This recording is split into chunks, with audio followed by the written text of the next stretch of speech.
This is Robert Margolacci, the MindShare Learning Report. Welcome to this special MindShareTV InnovateHERs podcast series, episode number 5, featuring co-author Kathy Hurley with guest Laura Smulian and Margaret Huber. Discover why purpose-driven entrepreneurial women rise to the top is the theme of the book, and I have the book here. Honored to connect with Kathy Hurley and her co-author, Bobby Kershan, recently in Montreal at our Canadian EdTech Leadership Summit. Thank you for joining me this afternoon, ladies.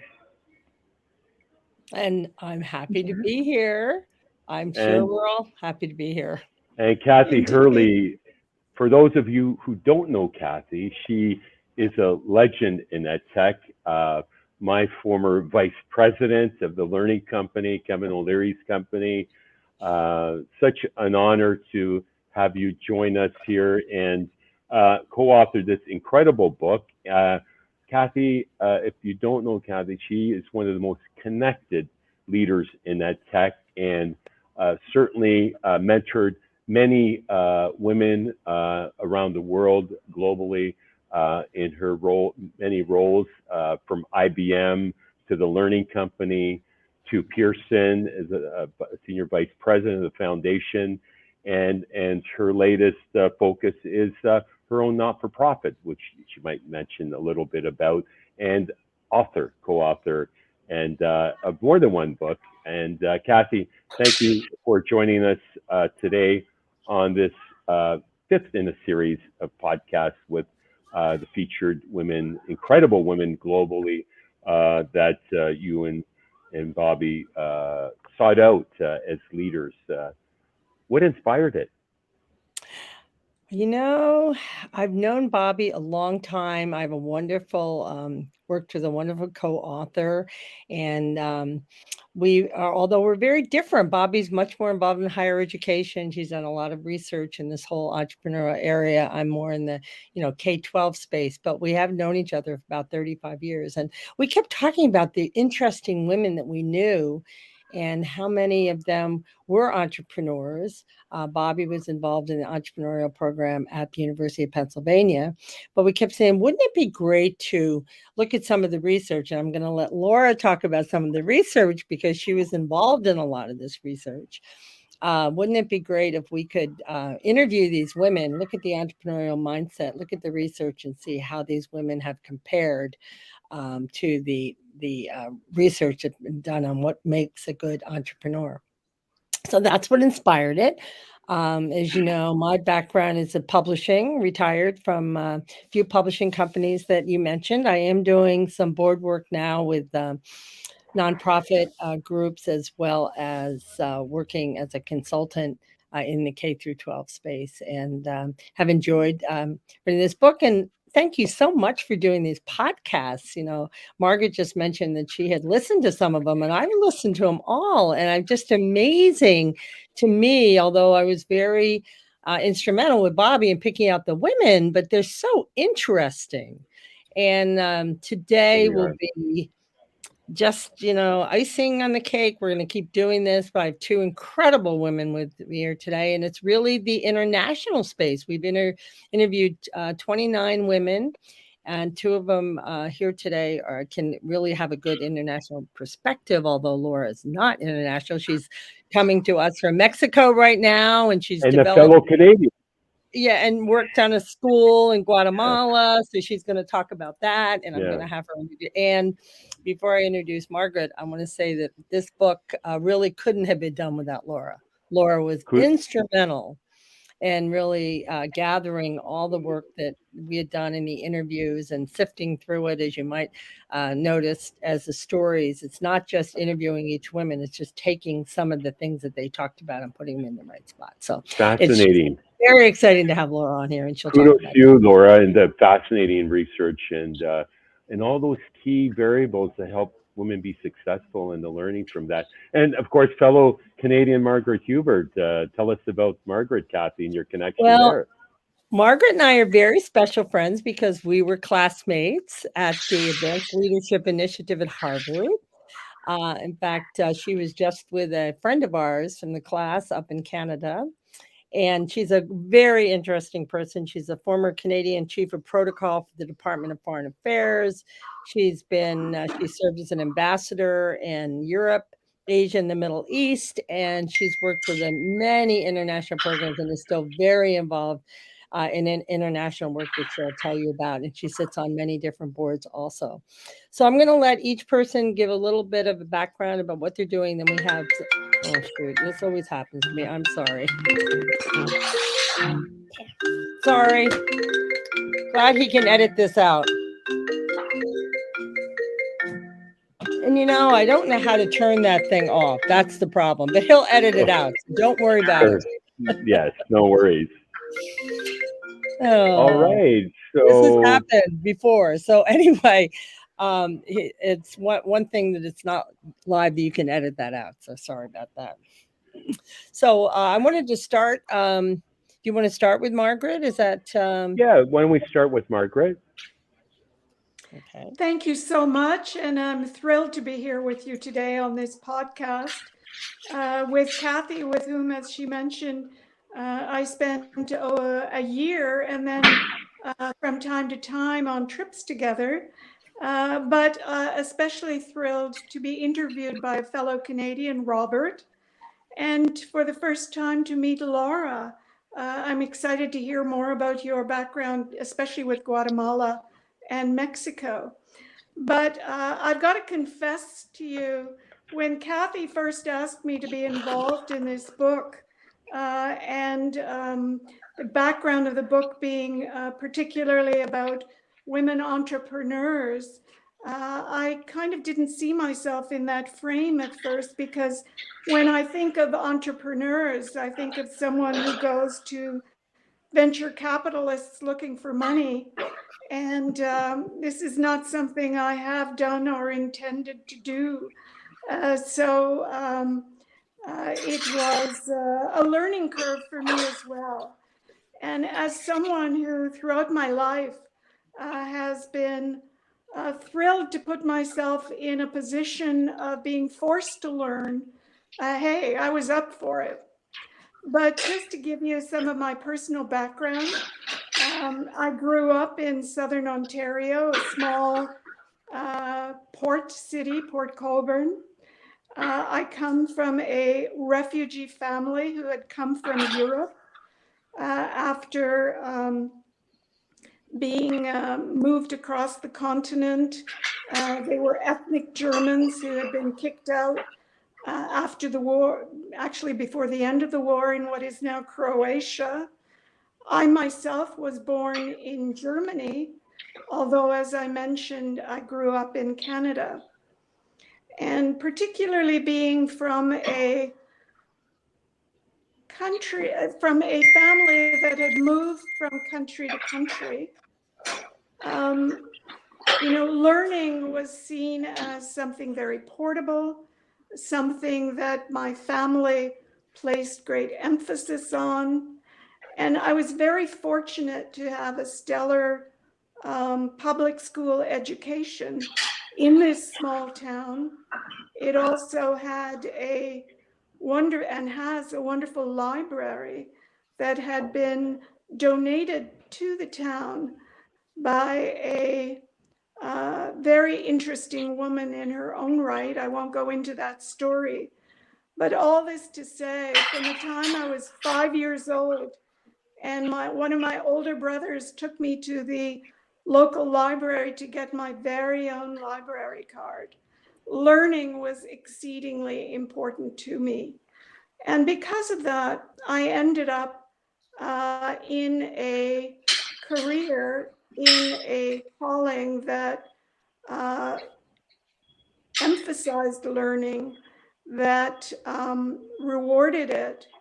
And, going as a member of the Canadian Diplomatic Corps from country to country and being parachuted into communities, cultures very different from my own, learning, adapting, being flexible, dare I say, being entrepreneurial about seizing opportunities.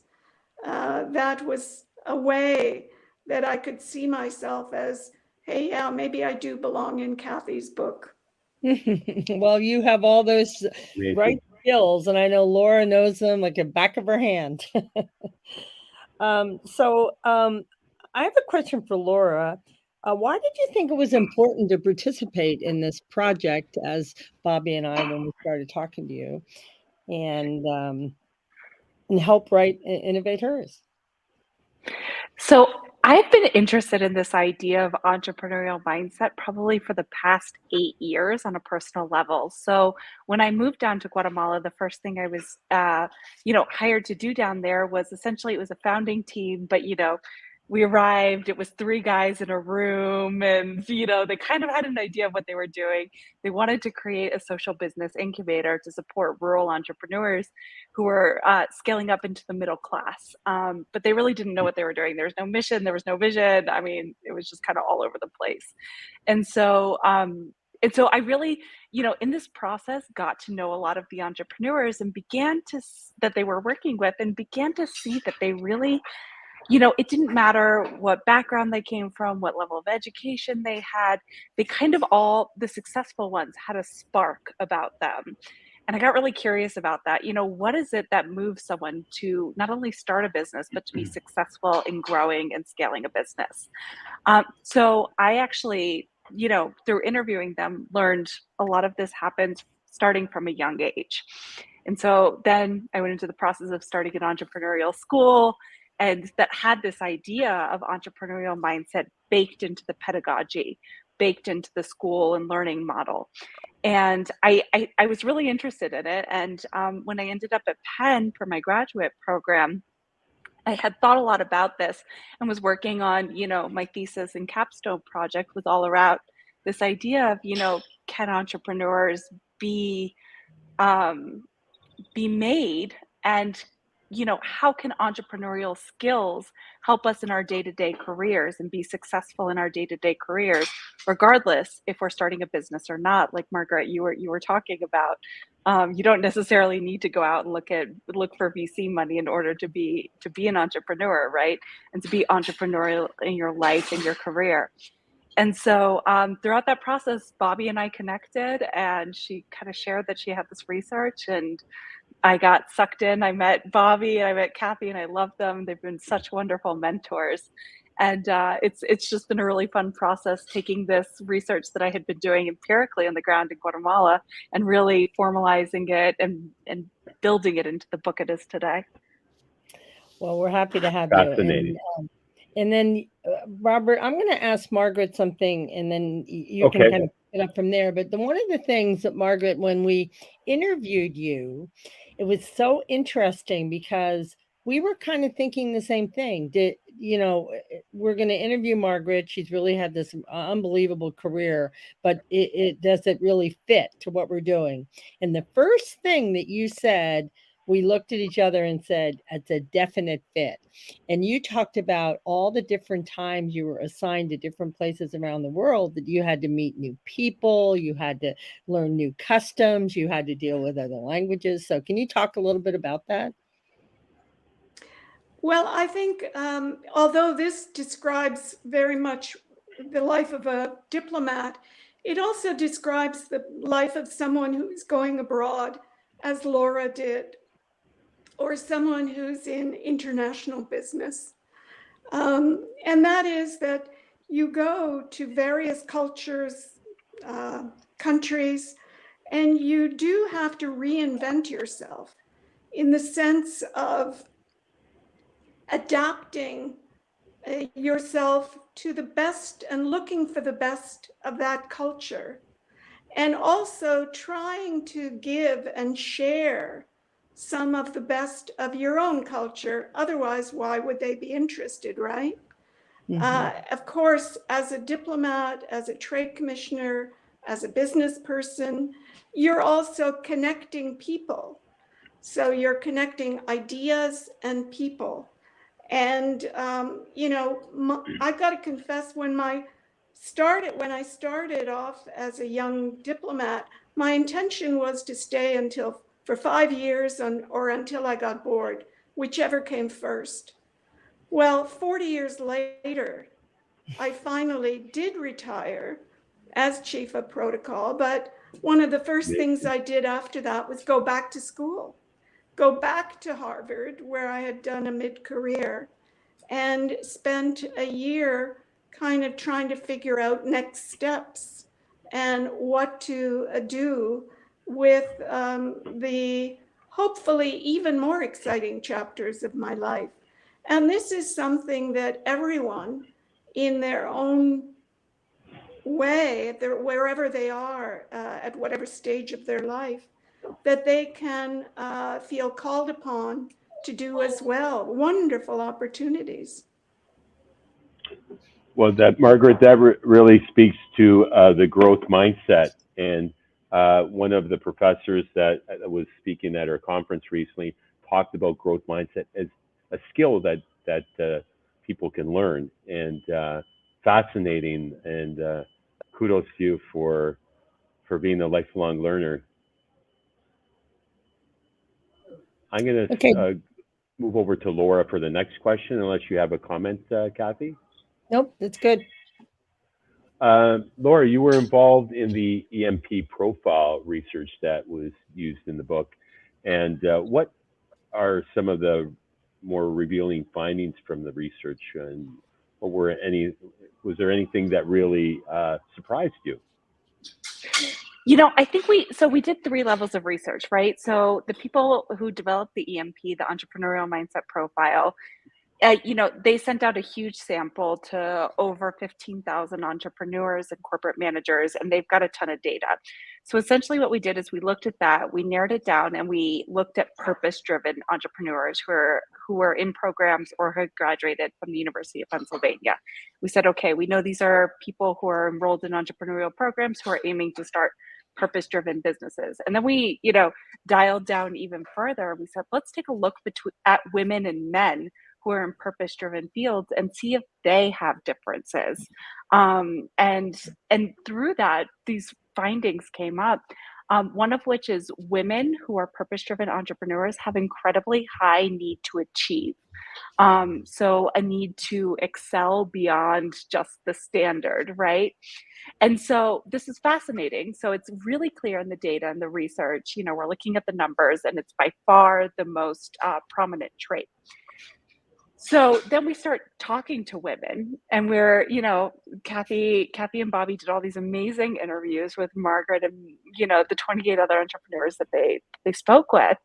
And, it's fascinating because almost no one spoke openly about this need to achieve. Like, yes, I want to go out and get it. Like, yes, I want to rise to the top. No one was talking about that in terms of themselves.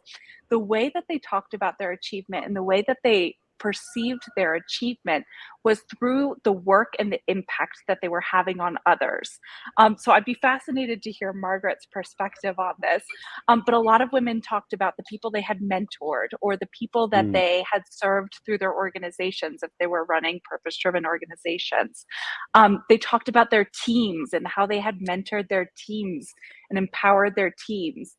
But they had all talked about this high level of achievement, but through others or through other channels, which is fascinating. And it was very different than the way men were talking about their achievements. Like I got this, I did this, then I did that, and very me focused, whereas women seem to have a more collaborative approach to speaking and talking about their need to achieve it at this high level. Margaret, I'd love to hear your thoughts about that, if that feels authentic to you too. I think it's absolutely right, but it is not something that you are normally very conscious of. But when you look back, like in my case, I look back at a high school guidance teacher, for example, who told me, why do you want to go to university? Pretty girl like you're just going to get married anyway. Or one of my early ambassadors who had mightily resisted having me as an officer at his embassy I was the first woman officer at the Canadian Embassy in Tokyo, for example. And this very accomplished ambassador with very strong personality had resisted mightily. But once he had been overcome and had agreed to my being assigned there, perhaps because I had also taken a year off and done a gap year on my own in Tokyo, doing various jobs and so on, he stopped resisting and later became one of my strongest supporters and allies. And whenever I needed him, for example, to show up for events I was organizing or colleagues were organizing, he would come through. So there is something exceedingly satisfactory, dare I admit, to proving people wrong and to accomplishing. So Laura, you're absolutely right. Fascinating. Kathy, over to you for the next one. Yeah, it is really fascinating. And, talking about, starting things and new jobs, this is something I've really not heard from Laura. I'm going to ask Laura about her starting the school in Guatemala. So what kinds of entrepreneurial skills did you have to use in starting a brand new school in a foreign country? And how different was that education system from the U.S. education system you're familiar with? It was so interesting because the team that was leading the school, the ideas man, there was a guy behind all of these big ideas, but it was a team of women who were actually implementing, right? And so we said, okay, he had this big vision for creating this entrepreneurial school, and then it was, we were. Do you hear background noise there? Sorry. Or no? Is it good? No. Okay, good. There's a lot of background noise. Okay, perfect. Sorry. So let me start that idea over. Hopefully you can edit this out. Okay, so there was this ideas man behind the school, and it was the team of women that were implementing. And we were on the ground. We were speaking with parents. We were recruiting. And when I came in, there was a small school already set up, but they had no idea how to scale anything that they were doing. And so their idea was to create a school with no teachers. So it was in Socratic guides, one per environment, and the students would learn using ed tech, using Socratic method, and scaffolded projects that were uploaded to an LMS. So it was a really innovative, kind of crazy idea in general, especially for Guatemala. And so the most important entrepreneurial skill there was empathy. So going out and really being able to interview people, to being able to speak to parents, students, other school leaders, and say, okay, let me understand what this gap in the market is. Let me understand who our ideal customer is. Let me try and understand why they're struggling with, the options that are already out there. Let me connect to them. Outside of, just trying to sell them on this idea, let me really try and understand what the pain points are here. What we found is, okay, so we had American school options in Guatemala. They're very traditional, it's just the American curriculum transplanted into a totally different culture, right? And so, these students are learning about the Boston Massacre, which is fine. But they're like, where's Boston? You know what I mean? And what does this have to do with me in my life? I live in Guatemala City, right? So how are we going to create an option that was based in a lot of these entrepreneurial principles, but adapt it to a local environment? And so that students could really feel empowered, connected with a culturally responsive pedagogy, and really be able to say, okay, I can own my learning in a way that they weren't at these other school options. So that, I would say, empathy was the most important skill that we led with, for sure. That's great. Great story. And in fact, one of these days I'm going to get to Guatemala. I've been actually talking to someone about going down there. It's an amazing country. Is it? Oh, great. Margaret, when mentoring is something I talk a lot about, and there's a whole chapter in the book on mentoring. But some of the things that you learned, are you modeling with younger women that you come in contact with, or stories that you've told, you've lived? How do you work with younger women? Well, mentoring is something that you do all along the way. And that I must say, in listening to earlier podcasts, I've heard a lot, Kathy, about your wonderful mentoring. But, even when I was a young director, for example, at headquarters, responsible for our relations with the European Union, and had a large staff, but mainly of quite young people, or in embassies abroad, where many of the staff were younger. Mentoring is also trying to behave in a way, to communicate in such a way that they can learn from you, so that it's not just do what I say, that they can take it more directly to heart. And of course, you want to mentor, as a woman, you want to mentor for young women. But the fact is, along the way, many of my staff were young men, just Right. by the nature of the organization. And I found it important as a woman leader to always be seen as fair, that I wanted each person, male or female, to accomplish, to achieve, to develop as much as they could. And for example, would often refer when you are ambassador, you will see X, Y. And since then, a number of them have become ambassadors and talk about how important that was for them. But now I'm very privileged in my post-retirement life, through the Canadian International Council, for example, to be able to be working with a lot of young people who are engaged in our programs, whether they are part of the Africa Study Group or Asia Pacific Study Group, or our politics at the pub, foreign policy discussions.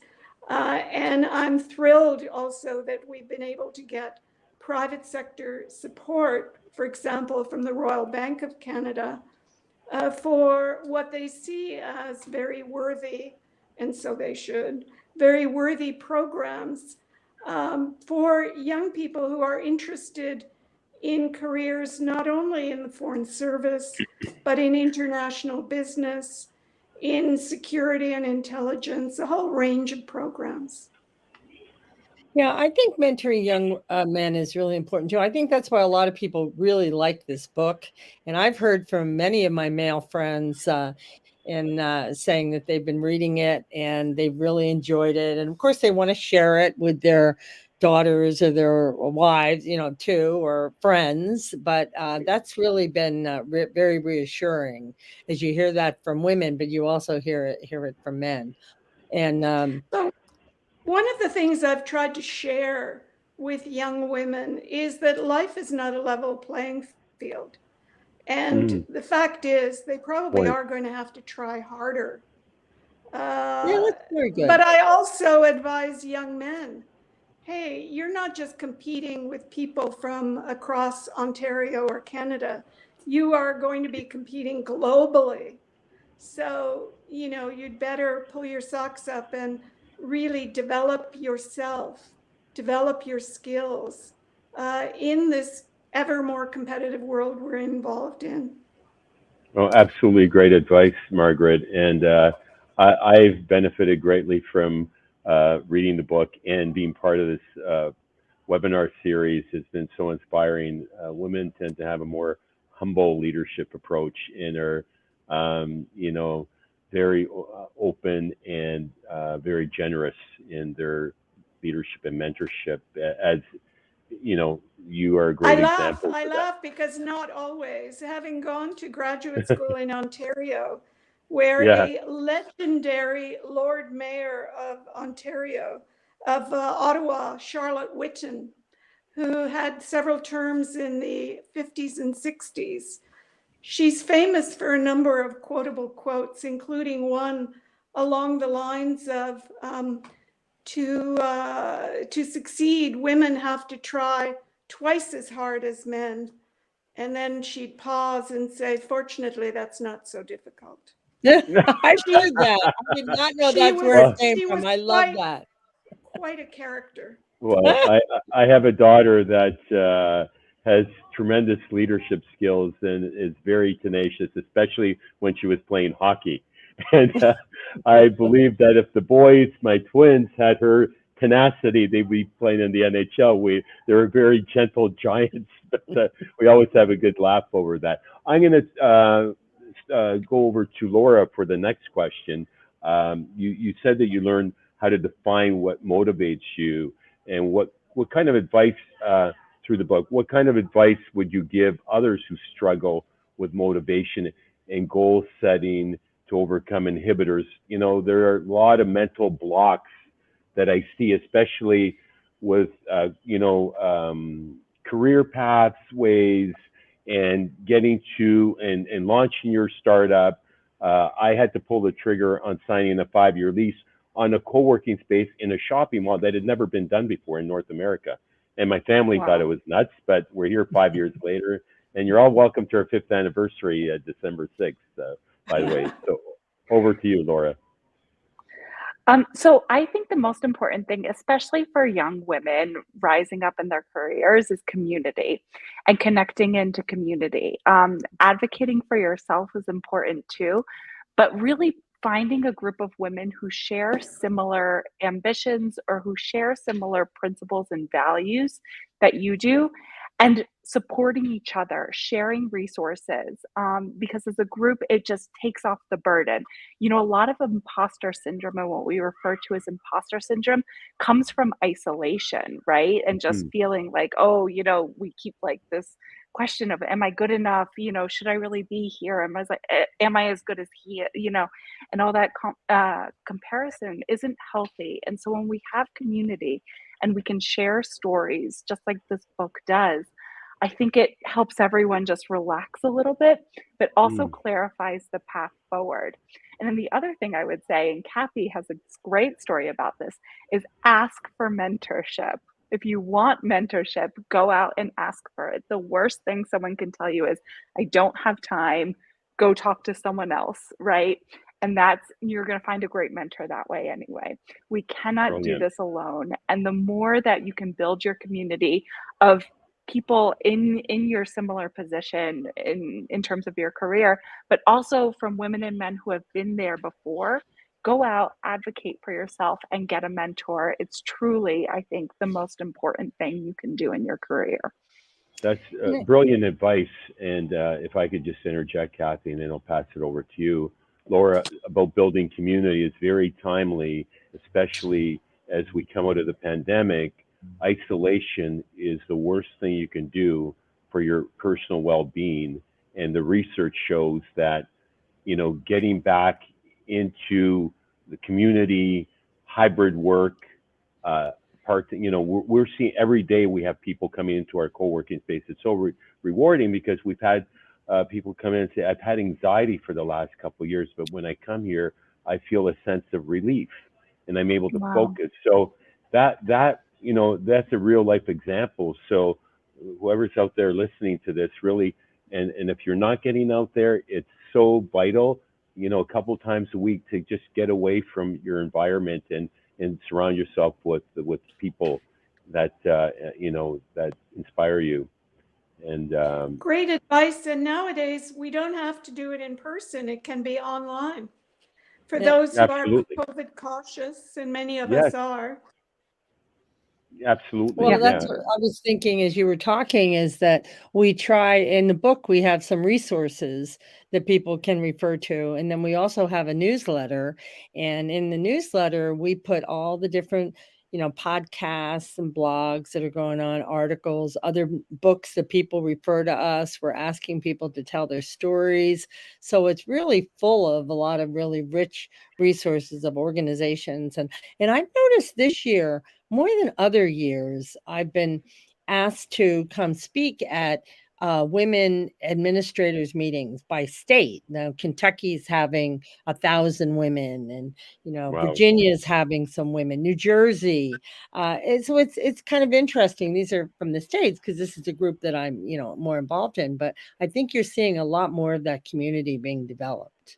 Incredible. Kathy, I was gonna. Oh, go ahead, Margaret. I was just going to say, if I can dare comment on the midterm elections as an outsider, one of the really interesting things as someone who follows democracy and supports democratic efforts is the increase in the number of women elected as governors, as senators, as representatives.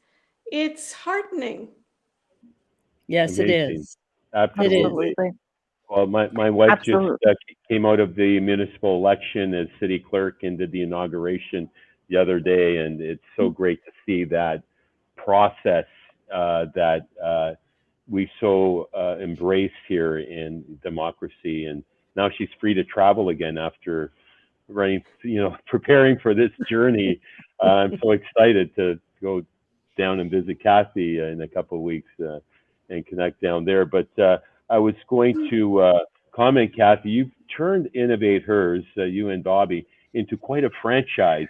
And, as we're talking innovation, I'm thinking an InnovateHERs co-working innovation space. That would be absolutely brilliant. Sign me up. That's our wheelhouse. So I could just envision the signage, InnovateHERs, and it would be a special place. We'll have to talk when we get down to Florida. Yeah. Over to Kathy for the next question. Well, I think as we're kind of getting ready to wrap up here, I would like to ask Laura one of the other findings, and something that I talk about, but I'd love to have you talk about it, Laura, is that when we asked the women who their mentors were, we were a little bit who their family mentors were. We're a little surprised by the answer. Yes, definitely.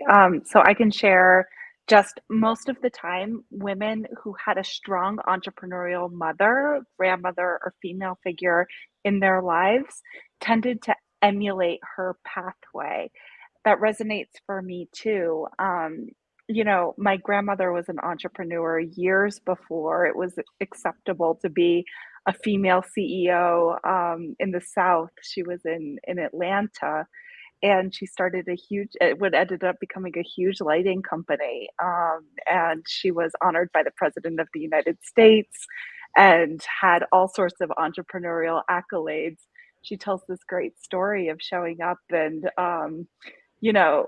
to a meeting, and someone said, "Well, where's the chairman?" And she's like, "I am the chairman." Like, everyone sit down. And they thought she was the secretary there to type up notes. And my mother is also, my mother's a physician, but she's very entrepreneurial and has started programs at every hospital she's gone to. And so that entrepreneurial spirit really, regardless of if you have a business or not, has really been present throughout my whole life in the women who have been role models for me. And that's exactly what we found in the book. Margaret, you mentioned your family had a very strong focus on education, and that was important. And you started over as refugees. I imagine your parents had to be extremely entrepreneurial in that process too, right? Indeed. And I think that in terms of the entrepreneurial approach, part of it too is going out for help and asking for help wherever you can get it.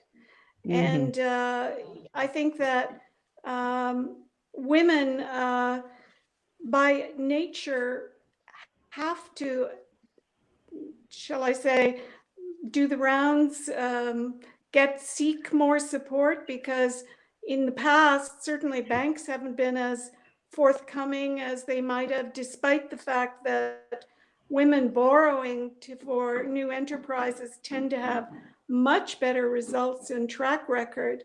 But when you look at business as a whole in the US and Canada, the engines of growth are from small and medium-sized business, which is an area that women tend to thrive in or have, especially given any encouragement. And that's something I'd like to see a whole lot more of. And hopefully your book, Kathy, will help with that. Yeah. Brilliant. Thank you. That's great. Thank you for that.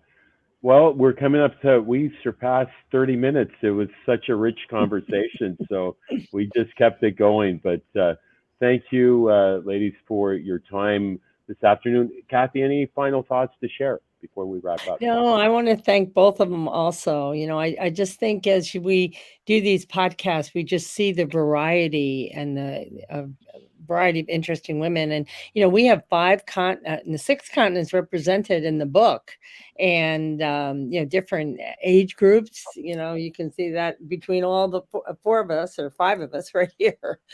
I was counting me as 2. Okay. I'm looking at myself, counting myself. What is wrong with me? That's an entrepreneurial. I read myself into 2 people. Bobby is absent, but she's here in spirit. She's here in spirit. She's here in spirit. She's actually doing a book signing in the back, at 10. She was doing a book. I was thinking of Bobby. So thank you for being with us today, Bobby. She's backstage. I could see her. But thank you for bringing this book to life. You really brought this book to life. You've really, exemplified the spirit of it. And thank you again, ladies. That was Margaret Huber, Laura Smulian, and Kathy Hurley, co-author of InnovateHERs. You can learn more at InnovateHERs.com. And this concludes the 5th episode of our podcast series. Stay tuned for the next one. And then until next time, stay healthy, stay safe, and keep the learning curve steep. Thank you all. Love